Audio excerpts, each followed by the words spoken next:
Angel, we are now live, streaming on YouTube, Facebook, and our Facebook group. We're going to be obviously putting this onto our podcast Startup Chats. Absolutely. Thank you so much for joining me. I'm stoked that you're here. I think I've up a little bit early. I think you were just saying before we went live, I made you put you through hell. So I do apologize. No, that's okay. That's okay. You know, I'm so connected all the time, but it's true that, you know, you try to plan ahead a little bit what's going to happen in the day, but if it doesn't happen, it's okay. And you will know how throughout the conversation today. Or you will know why. Well, let's kick this off because, you know, I'm so excited to talk about this whole topic of, you know, startups and that journey and that challenge that we all face. And I think wherever we can sort of get those pearls of wisdom or advice or help or a little bit of inspiration is always going to be a good thing and always help. So, but before we maybe sort of dive into what we're going to focus on, which is that whole, you know, pivoting in times of crisis, I think that's a really interesting sort of topic actually, because I've certainly done that in various sort of degrees, and you know, we can chat about that. So yeah, it'd be interesting seeing your perspective. But before we do, would you mind sort of introducing yourself to the audience, and just giving a bit of a background about, you know, who you are and what you do? Absolutely. So my name is Angel Ribo, and I'm in Dallas, Texas, although I was born close to Barcelona in Spain. Basically one of my favorite cities, by the way. Oh, look Barcelona. at that. Love it. Okay, I thought that you were going to say Dallas, Texas. I've never been. I'd love to go. I'd love to come you to visit. Come. There's lots of great things here happening. So, but anyway, you know, obviously I love Barcelona too. Basically, both corporate CEOs and established entrepreneurs, they hire me to bridge the gap globally for expansion and exposure. The reason why I helped, you know, I use internationalization strategies to accelerate the growth of their companies is because throughout my life, for the last 25 years, I have held more than 1,500 CEOs in 33 different countries. And I was able to do that because actually, let me tell you a secret now that you are actually in the UK. One of the reasons why I'm able to do this is because mom and dad, they put me through an English academy when I was in school, when I was in elementary school. And outside school, I was learning English. And I remember that the summer of 1982, I spent a whole summer in Scarborough, North Yorkshire in the UK, learning English. And I decided I'm not going to speak a word of Spanish for a whole month. And I requested that company to put me actually, obviously, with an English family, but I don't want to have contact with any Spaniard throughout the entire month. So I had actually a Swedish student doing the same thing, learning English in the UK as the same as me. And I only had contact with Swedish people and people from other places, but not with the Spaniards. And that's why I was able to speak English. And then, you know, I started my international career and everything. Something which is also really important is that, you know, as I lived in Latin America for 10 years, my heart and soul is with the kids in need in Latin America. And I started my nonprofit. It's called Wisdom for Kids. I did that 3 years ago. I'm the co-founder and president of Wisdom for Kids. And we help underprivileged kids in Latin America become entrepreneurs using the local resources. That's in a nutshell, you know, who I am and what I do in my life, Ben. No, that sounds amazing. You sound like you've been doing a lot and have a lot on your plate right now. So absolutely, it's always fascinating. And to be honest with you, I'd love to sort of dive more into all of those little, you know, all those elements and those niches to understand more about them. That'd be amazing. But maybe that's for another day. Absolutely. We can be, I mean, obviously, thank you very much for having me, Ben, here. And thank you, everybody listening to us today. I can be with you guys anytime. You just tell me 5 minutes before, and I'll promise to be there. Okay, Ben? Pinky promise. and that never happened, of course. Pinky promise. Pinky. My son does that to me. He makes me do pinky promises. You see? Of course, I told you just 5 minutes, as opposed to the 1 minute today. It's 5 minutes. I mean, this is like 5 times more time ahead. It's wonderful. You'll have to return the favor for me. You'll have to do the same for me one day. No. Of course, obviously, I'm giving Ben a hard time just because he's this kind of guy that he takes you know, jokes and being hard on him as lightly as I do. So it's a pleasure to be with someone in life that doesn't take everything judgmentally, which we unfortunately tend to do. And you know, that's actually one of the challenges of the startup entrepreneurs as well. Yeah, it's very true, isn't it? You've got to be so adaptable and level-headed, quite cool and calm under pressure, and not getting too hyped or too upset either way, because it's a journey. It's not a sprint, isn't it? So you've got to keep an eye on that bigger picture. So Absolutely. And keep moving forward. That's the key. Keep moving forward. So let's dive into the whole sort of topic of pivoting. As we know, sometimes, a startup and an established business has to pivot. I mean, we've seen a lot of established businesses have to pivot in this time of, the COVID-19 and all the rest of it, particularly when, a business stream suddenly was closed off. A lot of brands had to sort of pivot towards more direct consumer sales rather than B2B sales. But certainly within that pre-launch phase and starting a startup, that can happen too. I know it's actually happened to us recently with one of our product launches.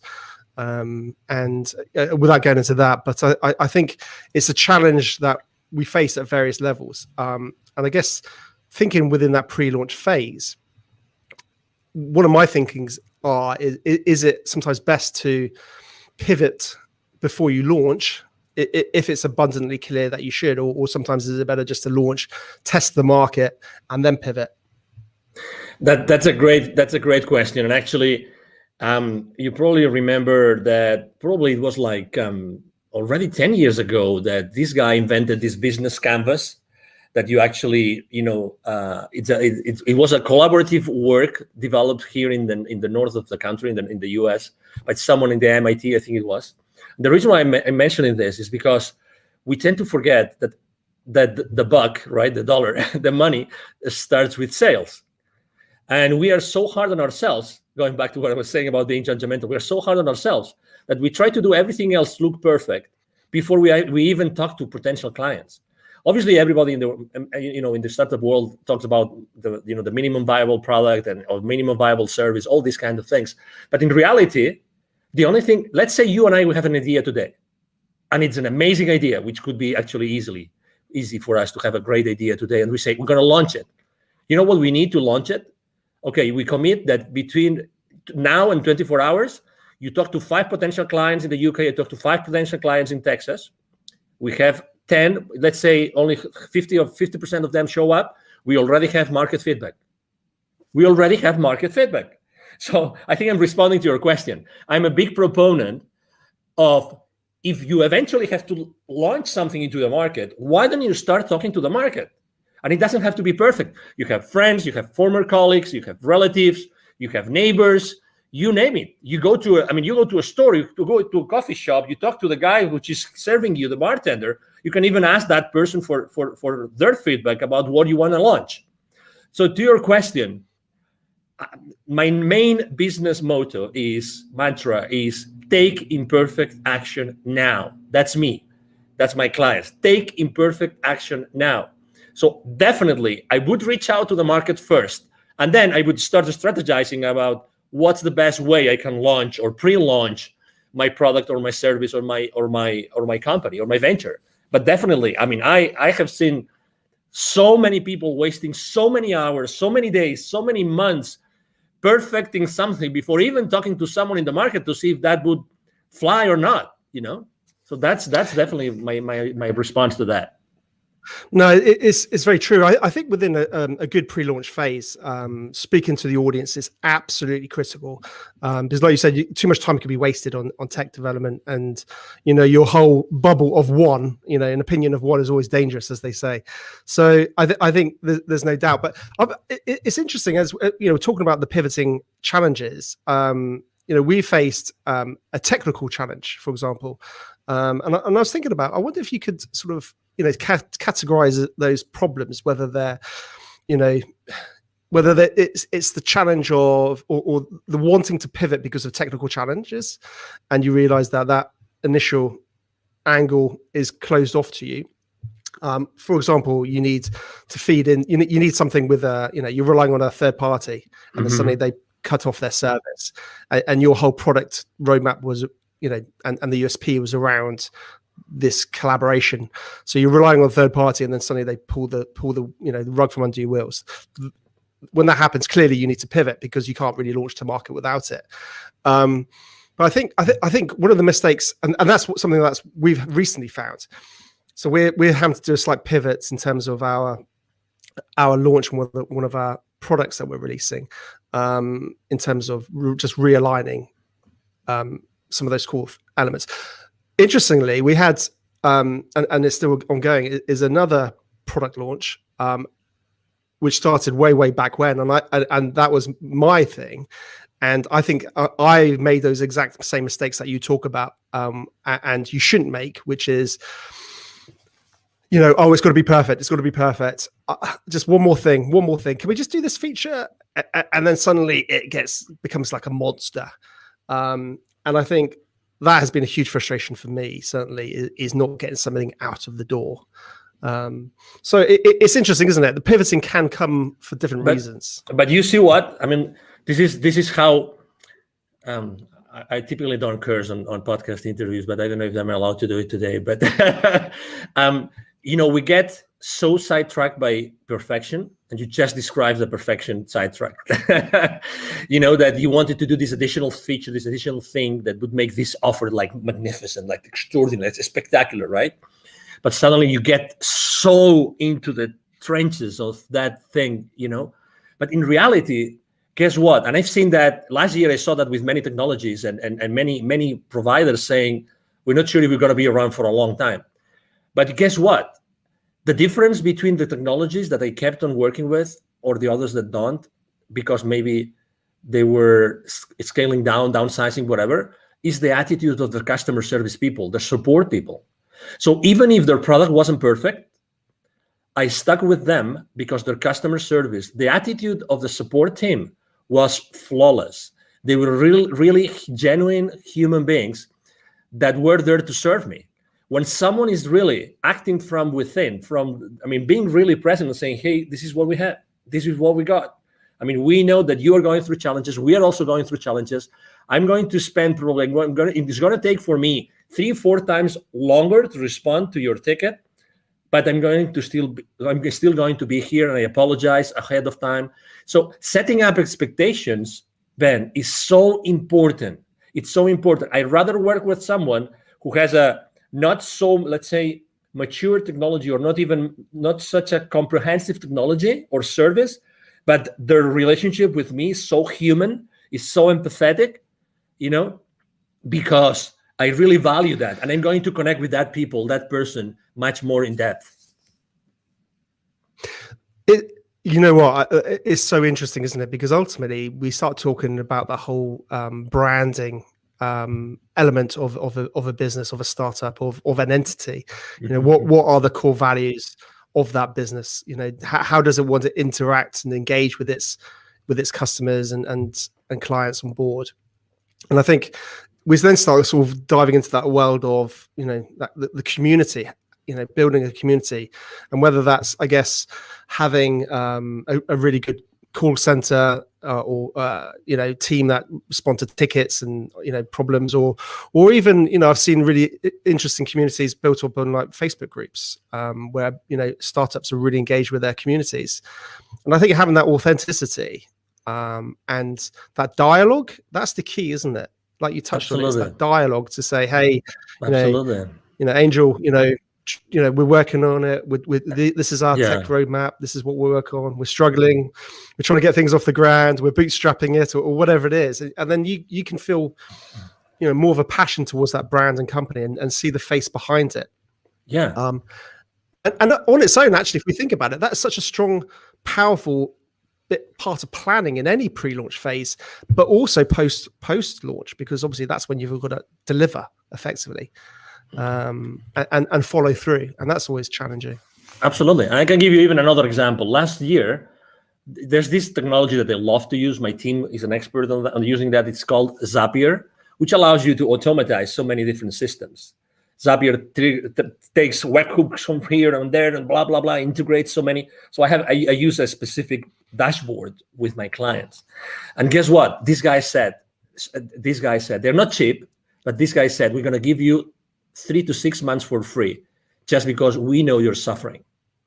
And their support system is great. Okay, so they gave me 6 months for free subscription last year, just for the sake of it. Just for the sake of it, because I was a small business owner, I qualify, blah, blah, blah. Just 3-4 months ago, a competitor came up to the market at a fraction of their price. And they offer you so many more actions per month, which is the currency that Zapier uses. So like a fraction of the price and offering you much more for that fraction of the price. But guess what? I'm not going to change from Zapier. I'm just giving you an example, right? I'm not going to change because they stood behind me, with me all the way. They provided me extraordinary service. They even said, we know cash flow is an issue for you. We're going to support you. So, oh my God, do you think that they will ever leave Zapier as a technology provider for my team and myself? Of course not. The branding, they have, my concept about these guys, what they're going to do for me whenever my business grows more and more and more, and I need them more and more and more, they will be there for me all the way. It's amazing. Exactly. It's about the brand. It's amazing. Do you agree?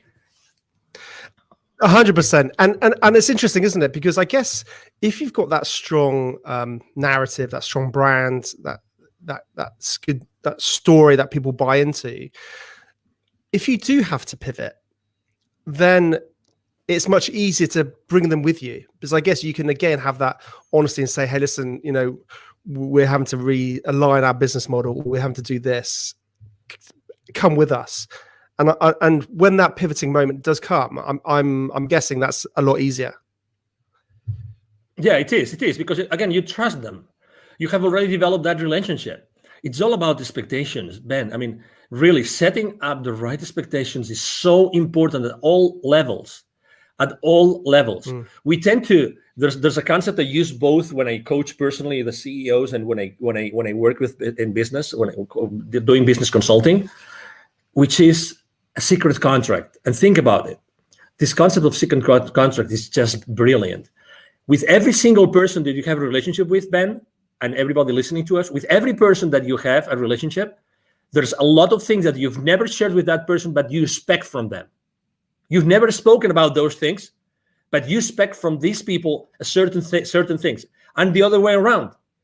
You've never talked about that with them, or they never talked about that with you, but they expect things from you.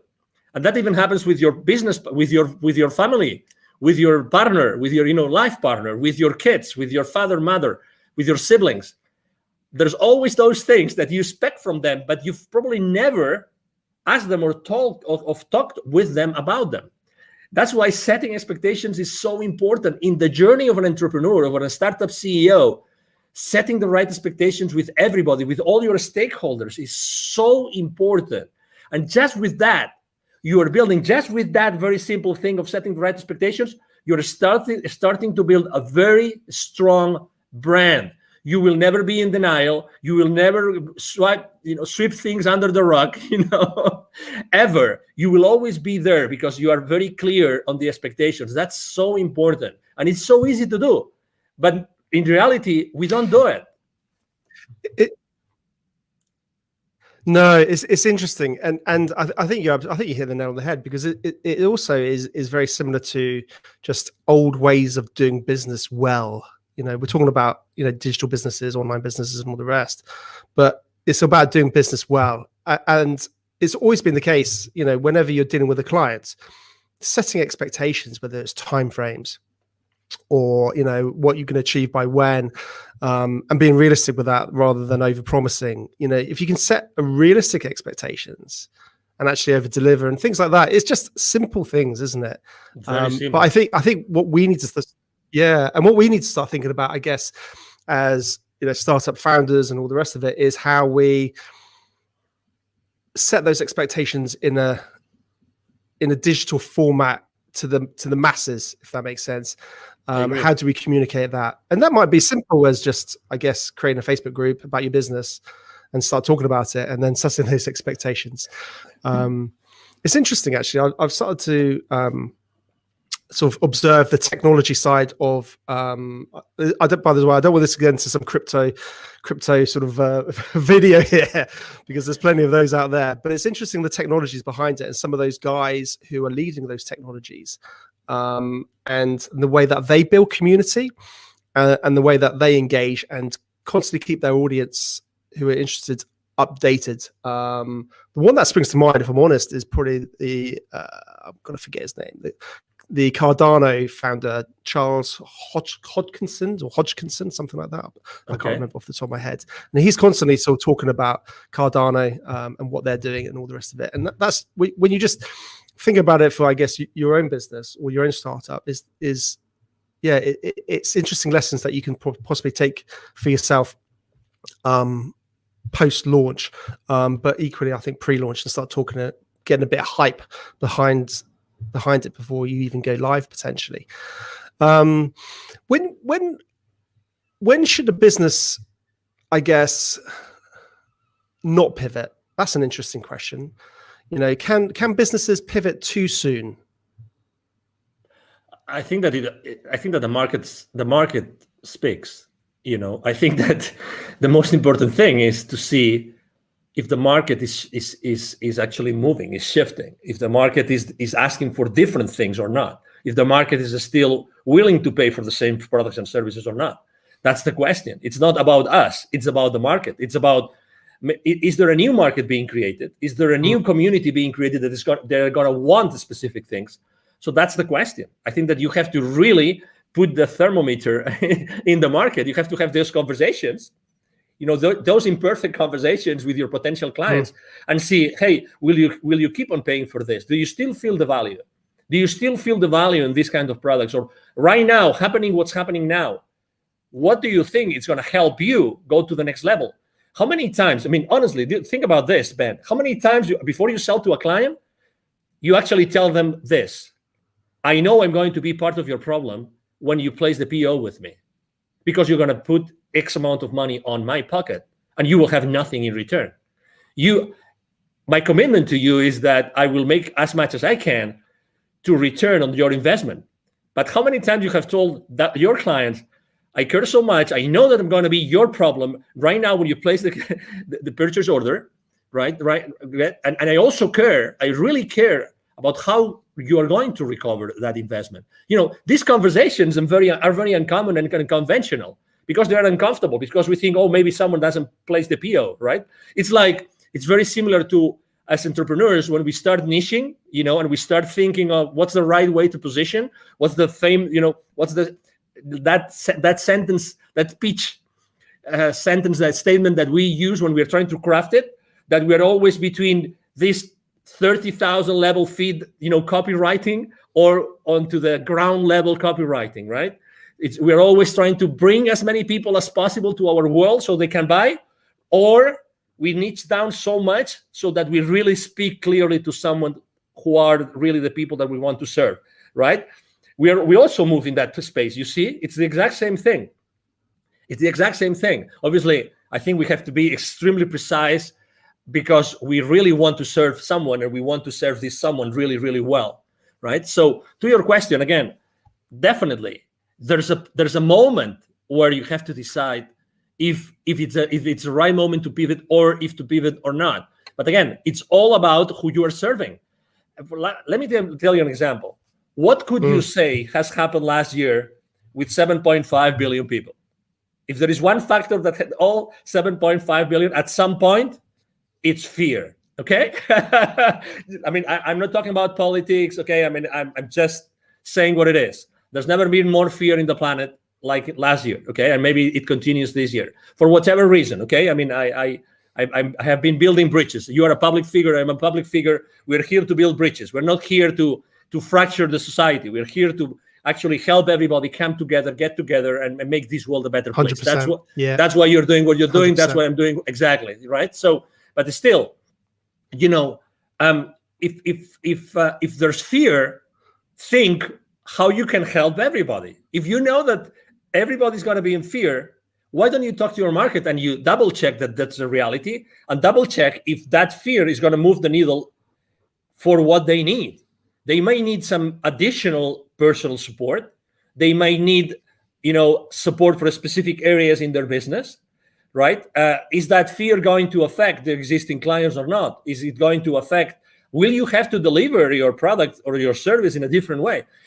Again, it's all about the market. It's all about the people, how they feel. It's all about human beings. It's all about human beings, how they feel inside. They're going to make the purchase decision. The buyer, decision has it changed? Are there different criteria? The purchasing criteria of our clients, has it changed? The decision process, has it changed? It's all these kind of things that you have to think about before you decide to pivot or not. Yeah, no, definitely. I mean, that's an interesting point. Has it changed? I mean, ultimately, their buying decision might not have changed, but the way that they buy it may have changed. They might not be able to go into the shop like they used to. So, how can you deliver that product or service in a format that they can still access? Because they may well still want it.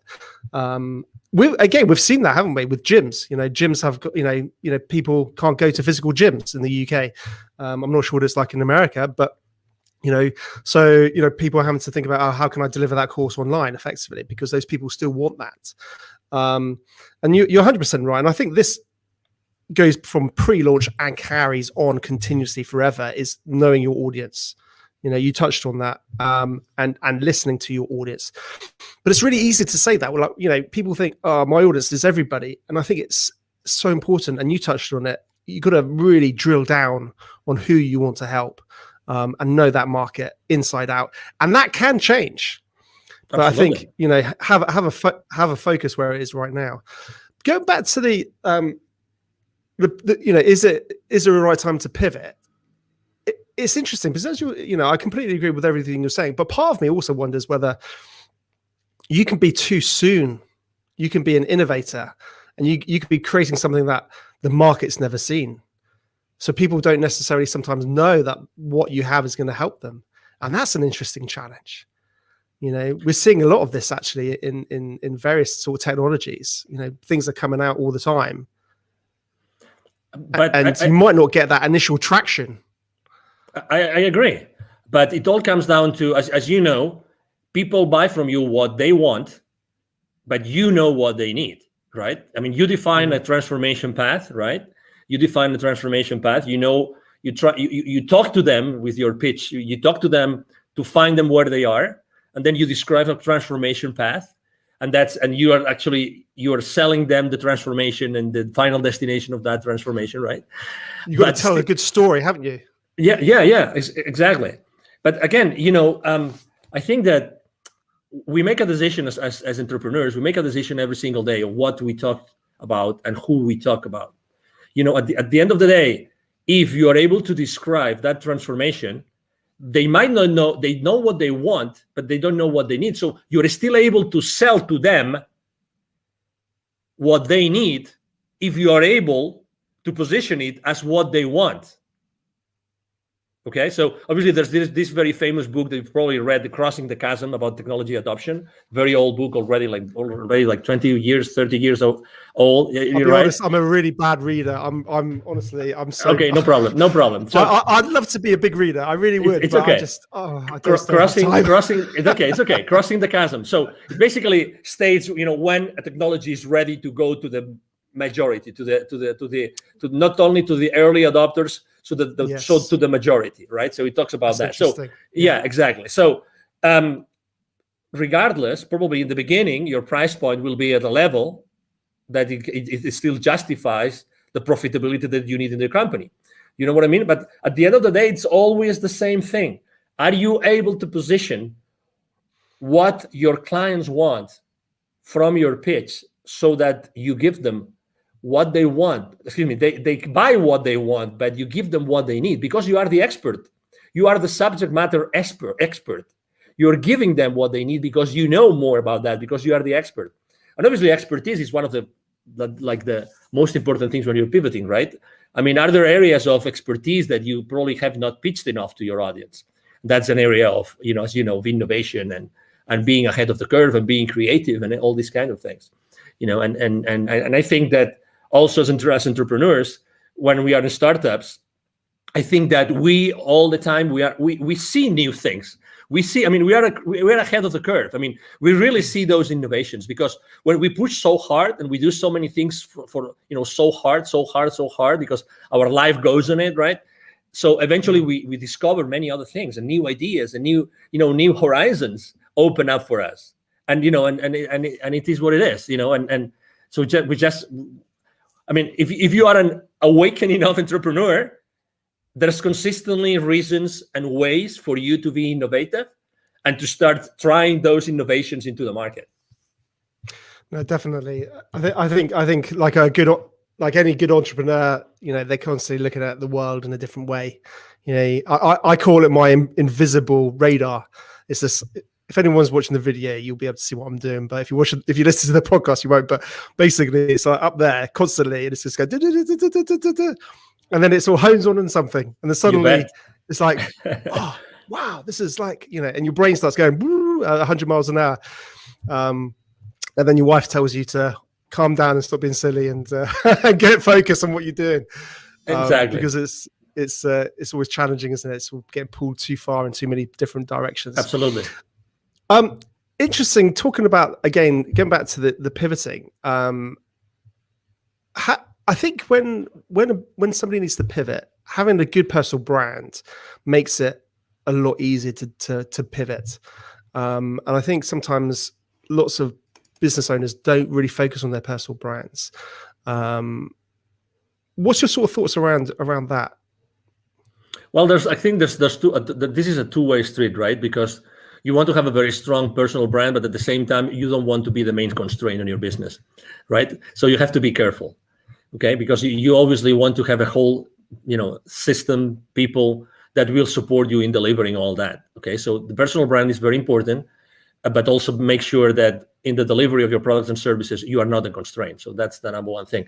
Do I believe in like having a very strong personal brand? Absolutely. And it's much easier to build than what people think. I'm blessed enough to have been invited to your podcast, Ben, today, and I have probably 3 or 4 more today. I'm there's a lot of people reaching out to me. I'm really extremely blessed that happens. But it's relatively easy just to give. I mean, I'm giving just some nuggets that people might like or might not, but it's being present. It's spending 30 minutes, 45 minutes, 1 hour, adding value to someone's audience. And by doing this, you are actually building my brand. I'm building my brand right now, thanks to you. I'm grateful to you and to your audience. And again, people think that branding is this big, massive monster that we've never seen their face, right? But it's so difficult, and only large corporations can actually build your brands. Not at all. Just answering an email on the chat on LinkedIn, you're building your brand. Let me give you another example. 100%. When I say happy birthday to someone on LinkedIn, I do it in a different way. I tell you, people remember me because of the way I give them the happy birthday. And it's so simple. And the same thing when they change positions in their companies. I do it in a different way. Guess what? You don't need anything. If you're starting small and then you want to scale up in the future, guess what? You can start doing this right now. Be yourself. Don't be afraid of yourself. It's very true what Tony Robbins says in his events, which is, what we are fearful of as human beings is of our potential, is of how powerful we are. It's not of our flaws. It's not that we will not be able to deliver. It's of our potential, of our power. We're really powerful. We all have this expertise inside of us that nobody else will be able to deliver just because of the experience we have had in our lives. You have had your experience, Ben. You've gone through several, successes and failures. You've learned a lot of lessons. Everybody has had their own journey, and that journey is of value to someone else. That's why everybody can really become an entrepreneur if they really want to. That value, that intrinsic, unique value of anybody out there can really help other people, to overcome their challenges in their personal lives or in their business life. It is what it is. It's by definition. 100%. And also what I love about it is it gives, several things. It gives a face behind the business. So it has you have that real sort of personal element. And I think that's the future for business, having personality. But also I think as an individual, we all know we have many layers. We have many interests. Whereas a business is obviously clearly focused on one area, possibly with a very focused audience.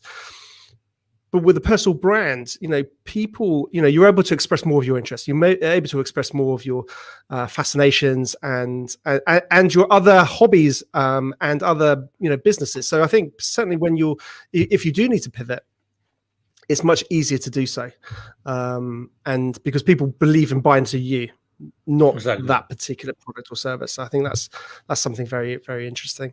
So in terms of sort of top tips or advice you could possibly pass on to any budding, startup founder, what would that be? Well, I said it before briefly, but it's definitely, I think that's, honestly, I think this is at least 50% of the success, of the secret to success for any entrepreneur right now, which is take imperfect action now. Take imperfect action now. Expose yourself.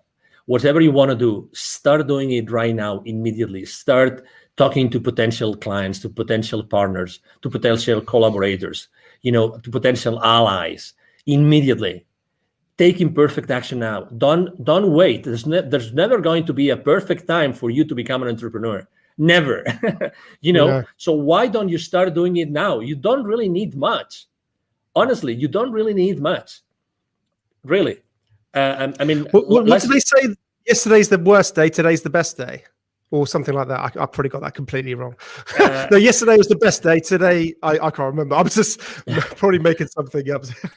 No, that's okay. But it's a matter of, hey, take imperfect action now. And then as soon as you start making steps, taking those steps, as soon as you start doing that, you will start seeing the forest. You will start seeing this works, it doesn't work, this could work, this couldn't. You start seeing the rest of it. But you have to start making those steps. You know what I mean? So definitely. Exactly. So be humble enough to do that. Definitely. And just out of interest, on a side note, Angel, what's the sort of whole startup scene like in Dallas, and in your hometown? What's business like there? Well, I have to say, first of all, it has changed and improved a lot. Dallas used not to be the startup hub that it is today. I've been very involved with the startup community here. Actually, last year, it's so funny. Last year, I gave 2 different webinars to the startup community here, and the title of both webinars were Pivoting in Times of Crisis. both of them. So there's a very strong community for startups here, very strong. That particular accelerator I gave the webinars to, it's called The Deck, but there's many accelerators. The mayor of Dallas himself, he has said many times on the stage, he wants to become a very stronghold, important stronghold of the startup community in the country. And there's a lot of, angel investors community and family offices. And this, it's really a great place to be an entrepreneur and to start up your business. I'm very involved with the Startup Week here and with the Startup Weekends. I've been the jury for a few Startup Weekends as well. So, it's a great place to be, definitely. I would encourage anybody that would like to maybe try and come to the US. This is a great place to be. Fantastic. And am I right in thinking a lot of people are moving out from California and Silicon Valley to Dallas? Totally. Is that right? Yeah, it's true. Actually, large corporations, even before the pandemic started large corporations from California started to relocate here. And right now it's massive. It's massive, the amount of people that are moving from California and many other states to Dallas, to Texas, North Texas, because Dallas is strategically positioned. You don't think about it, but Texas is a huge state. We will never run out of space. That's the beauty. We will never run out of space. And we don't have a state income tax, which is great. And also, the property prices are pretty reasonable. So yeah, it's a great place to be. Ben, you should start making your luggage here. Come on. Well, I've got a wife and 2 kids to sort of bring in tow. So great school systems here. Great school system. Oh, fantastic. Well, absolutely. You know what? We can have this conversation aside, Ben. Well, it'd be great one day, definitely. I think in my dream one day, I really want to make sure I get to meet, like you in the real world, and all my guests, because I think it's it's very easy for us to just do it virtually, and that's fantastic. But I think if we can actually try and do that, like down the pub and have a beer, that's where relationships can get built and go further. And I think digital and what we can do now is amazing. But I think if we can get that, carry on with that social element into the real world, I think it gets even more powerful. Yeah, no, definitely. So one day I will get over to Texas and come and say hello. So no doubt, I'd love to come and say hello. Awesome. Please do. Brilliant. Well, Angel, listen, thank you so much for joining me. It's been a real pleasure. Fascinating to chat about pivoting and some of the challenges and all the rest of it. And you take care and have a great day. And you too. Thank you very much. And if I may, just to tell people how they can find me. Absolutely. Okay, so again, my name is Angel Ribo. Last name is R-I-B as in boy O. R-I-B as in boy O. B as in boy O. The easiest way to reach out to me is to send me an email to angel as in heaven, angel@angelribo.com. Okay. Thank you very much. Really, Ben, it's been a pleasure to be here. And thank you everybody that has been listening and watching to us today. 100%. I'll put all your links in all the show notes and all the rest. How kind of you. Thank you.